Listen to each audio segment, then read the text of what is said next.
بسم اللہ الرحمن الرحیم نحمده ونصلی علی رسولہ الکریم اما بعد کل اجمالی طور پر نماز کے 6 ارکان کا تذکرہ کیا گیا تھا۔ ان 6 ارکان میں سے پہلا رکن قیام، آج اس کا قدر تفصیل سے ذکر ہے۔ یاد رکھیں کہ نماز میں قیام یعنی کھڑا ہونا یہ فرض ہے۔ اگر بغیر عذر کے کوئی آدمی بیٹھ کے نماز پڑھے گا اس کی نماز نہیں ہوگی۔ قرآن مجید میں اللہ تعالیٰ کا ارشاد ہے قوموا للہ قانتین، اللہ تعالیٰ کے لیے عاجزی اور انکساری کے ساتھ کھڑے ہو گئے۔ اور حدیث میں ہے رسول اللہ صلی اللہ علیہ وسلم کا ارشاد ہے، بخاری شریف کی روایت ہے، آپ نے فرمایا صلی قائما، کھڑے ہو کر نماز پڑھو۔ فإن لم تستطع، کھڑے ہونے کی طاقت نہیں ہے، فقاعدا، پھر بیٹھ کے پڑھو۔ فإن لم تستطع، اگر بیٹھ کر پڑھنے کی بھی طاقت نہیں ہے تو فعلی جنب، پھر لیٹ کے پڑھو۔ یعنی پہلی شکل قیام، کھڑے ہو کر پڑھنا۔ اگر نہیں کھڑا ہو سکتا آدمی، عذر ہے، تو پھر بیٹھ کر پڑھنے کی اجازت ہے۔ بغیر عذر کے بیٹھ کر نماز پڑھی تو وہ نہیں ہوگی۔ البتہ فرض نماز کے علاوہ جو نمازیں ہیں، نوافل، سنن، ان میں کوئی اگر بیٹھ کے پڑھتا ہے تو نماز ہو جائے گی لیکن ثواب آدھا ملے گا۔ لیکن اس میں بھی وتر کی نماز اور خاص طور سے فجر کی جو 2 سنتیں ہیں، ان کو بیٹھ کے پڑھنا بغیر عذر کے صحیح نہیں ہے۔ ایک دوسری بات جو اسی رکن کے تحت عرض کرنی ہے وہ یہ کہ یہ جو بات میں نے عرض کی کہ عذر کی وجہ سے آپ بیٹھ کے نماز پڑھ سکتے ہیں، یہ اعذار 3 ہیں۔ نمبر 1، ایک آدمی بیمار ہے، وہ کھڑا ہو نہیں سکتا، ظاہر ہے کہ بیمار ہے، کھڑا نہیں ہو سکتا، تو روایت میں آ گیا نا کہ فإن لم تستطع فقاعدا، اگر بیماری کے عذر کی وجہ سے تم کھڑے نہیں ہو سکتے ہو تو پھر بیٹھ کے پڑھ سکتا ہے آدمی۔ دوسرا عذر بڑھاپا، بیماری تو کوئی نہیں لیکن بڑھاپا مستقل ایک بیماری ہے۔ ایک آدمی کی عمر زیادہ ہو گئی ہے اور وہ کھڑے ہو کر جو ہے وہ نماز نہیں پڑھ سکتا، اپنے اعصاب پر اسے کنٹرول نہیں ہے، گرنے کا خطرہ ہے، تو یہ شخص بھی بیٹھ کر نماز پڑھ سکتا ہے۔ نمبر 3، اگر کوئی شخص، کسی ظالم نے، کافر نے اسے بے لباس کر دیا، یعنی برہنہ کر دیا، ننگا کر دیا، جب اس کو بے لباس کر دیا گیا ہے تو نماز تو اس کو پھر بھی پڑھنی ہے، لیکن لباس تو اس کے پاس نہیں ہے، تو شریعت کہتی ہے کہ تم کھڑے ہو کر نماز نہ پڑھو، بیٹھ کے پڑھو، پاؤں پھیلا لو اور رکوع اور سجدے کے لیے اشارہ کر لو، مگر پڑھنی ہے۔ اللہ اکبر۔ آپ اس سے نماز کی اہمیت کا اندازہ لگاؤ۔ کھڑے نہیں ہو سکتے ہو تو بیٹھ جاؤ، بیٹھ نہیں سکتے ہو تو لیٹ جاؤ، مگر نماز پڑھنی ہے۔ لباس ہے تو پھر تو ٹھیک ہے، نہیں ہے جب بھی پڑھنی ہے۔ یہ اختلاف تو ہو گیا کہ کھڑے ہو کر پڑھیں یا بیٹھ کے۔ زیادہ تر اہل علم نے فرما دیا کہ بیٹھ کے پڑھو اور پاؤں پھیلا لو اور رکوع سجدے کے لیے اشارہ کرو کہ اس میں جو ہے وہ پردہ پوشی زیادہ ہے، لیکن نماز ہی چھوڑ دی جائے اس کی کوئی گنجائش نہیں ہے۔ اللہ تعالیٰ ہمیں اہتمام نصیب فرما دے۔ ایک تیسرا مسئلہ جو اس پہلے رکن کے تحت مجھے عرض کرنا ہے وہ یہ کہ کرسی پر بیٹھیں یا زمین پر بیٹھیں۔ یاد رکھیں اس مسئلے کی 3 صورتیں ہیں۔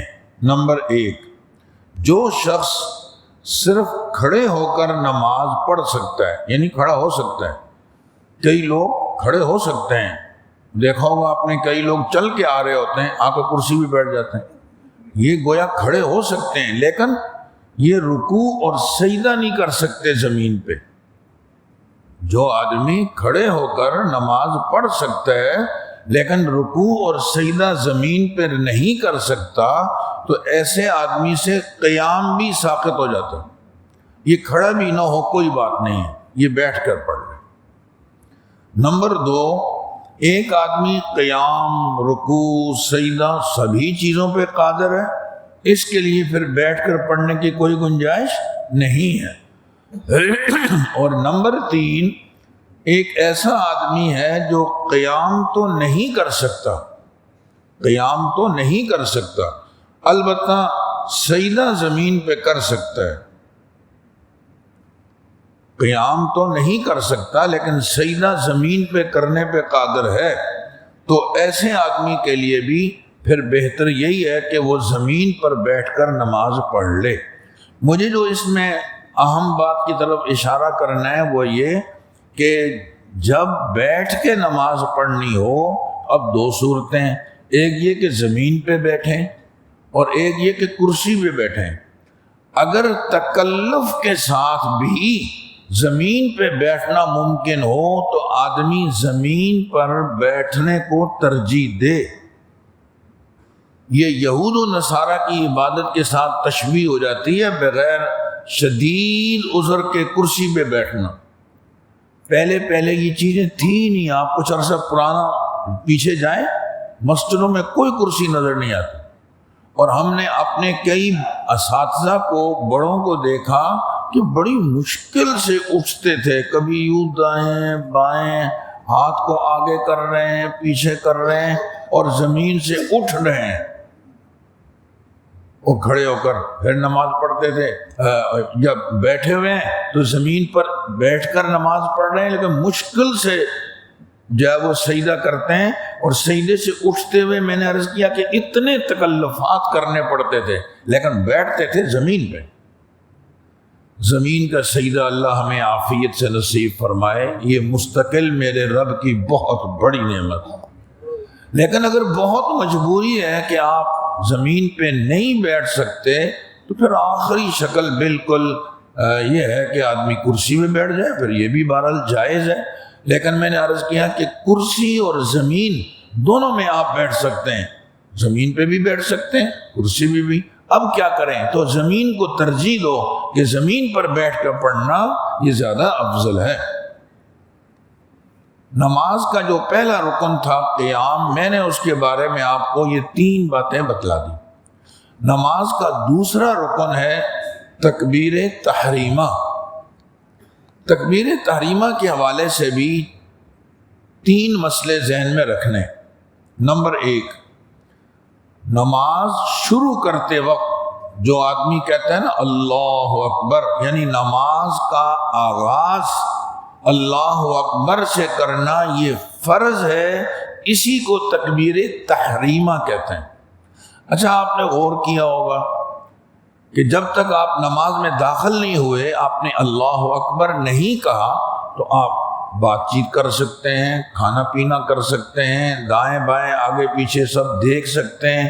لیکن جو ہی آپ نے اللہ اکبر کہہ دیا تو اب کھانا ناجائز ہے، منع ہے، اب نہیں کھا سکتے، اب پانی نہیں پی سکتے، اب بات چیت نہیں کر سکتے. تحریمہ، اس تکبیر نے ان تمام چیزوں کو جو پہلے حلال تھی اب حرام قرار دیا، اب منع ہے. اب آپ نماز میں چلے گئے ہو، اس کو تکبیر تحریمہ کہتے ہیں. اپنی نماز کا آغاز لفظ اللہ اکبر کے ساتھ کرنا فرض اور ضروری ہے. پہلی تکبیر کہلاتی ہے یہ تحریمہ. اس کے بعد کی جو تکبیرات ہیں، رکوع میں جانا ہے، سجدے میں جانا ہے، یہ تکبیرات سنت ہیں. پہلی تکبیر یہ فرض ہے. اس تکبیر کو اگر کسی نے چھوڑ دیا تو نماز نہیں ہوگی. امام ہو، مقتدی ہو، اکیلے نماز پڑھ رہا ہو، سب پر لازم ہے. امام بھی اللہ اکبر کہے گا، مقتدی بھی اللہ اکبر کہے گا. اور میں نے عرض کیا کہ جو اکیلے نماز پڑھ رہا ہو اس کو بھی اللہ اکبر کہنا پڑے گا. مجھے دوسری بات جو عرض کرنی ہے وہ یہ کہ یہ تکبیر جب کہیں نا اللہ اکبر، پورے ذوق اور شوق اور عظمت کے ساتھ ہو، یہ دراصل میرے رب کی بڑی طاقت کا اعتراف ہے کہ اللہ کی طاقت سے بڑی طاقت کوئی نہیں ہے۔ اللہ اکبر ای اکبر من کل شیء، ہر چیز سے بڑا ہے وہ۔ اللہ وَرَبَّكَ فَكَبِّرْ وَلِتُكَبِّرُوا اللَّهَ، اللہ تعالیٰ کی عظمت اور کبریائی کو بیان کرو۔ اللہ تعالیٰ اس تکبیر کو بہت پسند فرماتے ہیں۔ آپ اندازہ لگائیں روزانہ ہمیں اس تکبیر کے کہنے پہ کیسے معمور کر رکھا ہے۔ روزانہ اذان ہوتی ہے نا 5 وقت نماز کے لیے، 30 مرتبہ مؤذن کہتا ہے اللہ اکبر اللہ اکبر اللہ اکبر۔ اقامت ہوتی ہے نا فرض نمازوں کے لیے تو 30 مرتبہ اقامت میں مؤذن کہتا ہے مکبر اللہ اکبر اللہ اکبر۔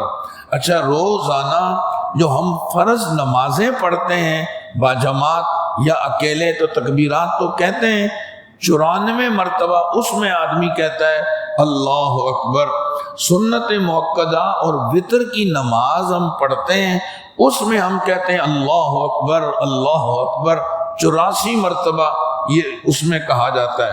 اچھا، فجر کی نماز کے بعد اور عصر کی نماز کے بعد تسبیحات فاطمہ پڑھی جاتی ہیں، اس میں بھی ایک تسبیح ہے اللہ اکبر 66 مرتبہ اس کو کہا جاتا ہے۔ پھر اس کے علاوہ عیدین کی نماز اور تراویح کی نماز، تہجد کی نماز، اوابین کی نماز، اشراق کی نماز، چاشت کی نماز، ان سب نمازوں میں جنازے کی نماز جو تکبیرات پڑھی جاتی ہیں وہ تو اس کے علاوہ ہیں، وہ اس شمار میں نہیں۔ بچہ دنیا میں جب آ جائے شریعت کہتی ہے جلدی کرو، اس کے کان میں پہنچنے والی پہلی آواز ہونی چاہیے اللہ اکبر۔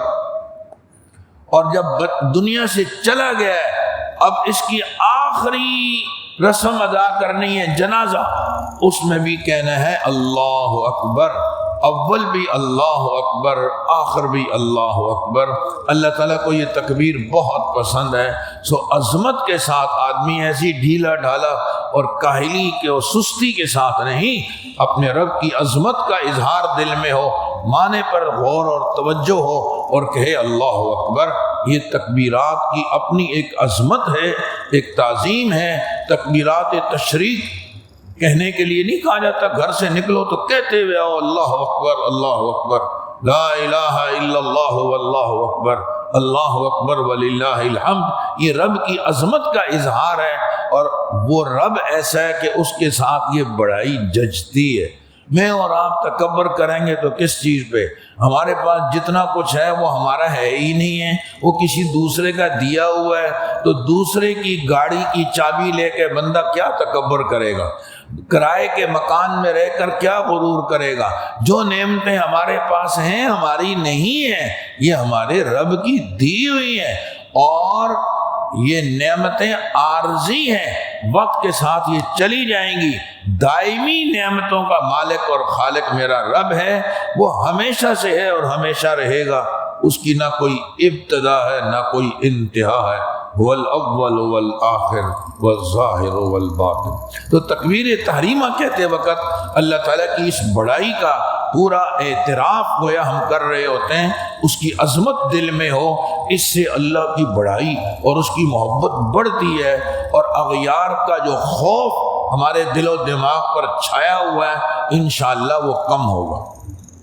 ایک تیسری بات جو مجھے اس سلسلے میں عرض کرنی ہے وہ یہ کہ اس تکبیر تحریمہ میں جو ہم کہتے ہیں، عام طور سے لوگ 4 غلطیاں کرتے ہیں، سو ہم نے ان کوتاہیوں سے بچنا ہے۔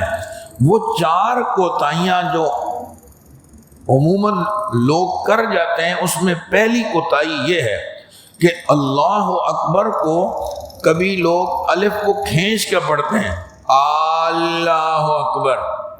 اس کا معنی کیا اللہ بڑا ہے؟ یعنی کہنا کیا چاہیے تھا کہ اللہ بڑے ہیں، اللہ اکبر، اور وہ کیا کہتا ہے اللہ اکبر، کیا اللہ بڑے، اس سے نماز نہیں ہوگی۔ نمبر 2، دوسری غلطی یہ کرتے ہیں کہ با کو کھینچ دیتے ہیں، اللہ اکبر کے بجائے اللہ اکبار، یہ بار جو کہہ دیا یہ بھی غلط ہے، اس کو کھینچ کر نہیں پڑھنا چاہیے، اور اس طرح پڑھنے سے بھی تکبیر نہیں ہوگی۔ نمبر 3، بسا اوقات مقتدی جلد بازی میں اللہ اکبر کہہ دیتے ہیں، امام کی اللہ اکبر بعد میں ختم ہوتی ہے، مقتدی کی پہلے ہی ختم ہو جاتی ہے، اس مقتدی کی نماز نہیں ہوگی، اس نے امام سے بھی پہل کر دی، یہ تو جماعت میں شریک ہی نہیں ہوا۔ اور چوتھی غلطی یہ ہوتی ہے کہ عموماً لوگ اللہ اکبر کو اتنا آہستہ کہتے ہیں کہ خود بھی نہیں سن سکتے، گویا دل ہی دل میں کہہ رہے ہیں اللہ اکبر، ہونٹوں کو بھی کوئی حرکت نہیں دی۔ تو یہ دل میں اللہ اکبر اگر کہہ دیا تو بھی تکبیر نہیں ہوگی۔ اتنے زور سے اللہ اکبر کہنا چاہیے کہ آدمی خود سن لے، اتنا آواز سے کہنا چاہیے کہ آدمی خود سن لے۔ آج کی اس مجلس میں نے آپ کے سامنے نماز کے جو 2 ارکان تھے، نمبر 1 قیام اور نمبر 2 تکبیر تحریمہ، ان کے حوالے سے چند اہم باتیں عرض کی ہیں۔ انشاءاللہ العزیز کل آنے والی نشست میں قیام اور تکبیر تحریمہ کی 12 سنتوں کا تذکرہ ہوگا۔ اللہ تعالی ہمیں عمل کی توفیق عطا فرمائے۔